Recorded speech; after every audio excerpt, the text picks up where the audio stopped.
ಅಬ್ಬಿ, ನಿನ್ನ ಜೊತೆ ನಾನು ಸಿನಿಮಾ ಮಾಡಬೇಕು ಅಂತ ನನ್ನ ಆಸೆ.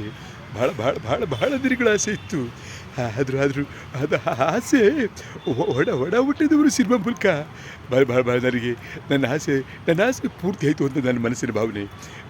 ನಿನ್ನಂಥ ಕಲಾವಿದನ ಜೊತೆ ನಾನು ಹಾಕಿ ಮಾಡಿದ್ನಲ್ಲ, ಅದು ನನ್ನ ಮನಸ್ಸಿಗೆ ಭಾಳ ಭಾಳ ಭಾಳ ಸಂತೋಷ ಅನಿಸುತ್ತೆ. ಅಬ್ಬಿ, ನೀನೇನು ಹೇಳ್ತೀಯ? ನೋಡಿ ಅಣ್ಣ, ನಿಮ್ಮದು ದೊಡ್ಡತನ, ಅದಕ್ಕೆ ಆಗಿ ಹೇಳ್ತೀರಿ. ನಾನು ನಿಜ ಹೇಳೋಣ, ನೀವಲ್ಲ ನಿಮ್ಮ ಜೊತೆ ಪಾತ್ರ ಮಾಡಬೇಕು ಅಂತ ತುಂಬ ಜನಗಳ ಆಸೆ ಇತ್ತಣ್ಣ. ಆ ಆಸೆ ನನಗೆ ದೇವ್ರ ಹಣೆಗೂ ಈಗ ಫಲಿಸ್ತು. ಒಡಬಿಟ್ಟಿದವ್ರು ಸಿನಿಮಾ ಮಾಡಿ ನನ್ನ ಬದುಕು ಸಾರ್ಥಕ ಆಯ್ತಣ್ಣ. ಇಷ್ಟು ಮಾತ್ರ ನಿಮ್ಗೆ ಹೇಳ್ತೀನಿ. ನೀನು ಹೇಳಿದ್ರು ಸಾಲ್ದ, ನನಗೂ ನನ್ನ ಜನ್ಮನೂ ಸಾರ್ಥಕ ಆಯಿತು ಅಂಬಿ.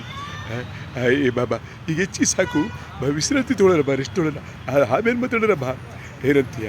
ಬಾ ಬಾ ಬಾ.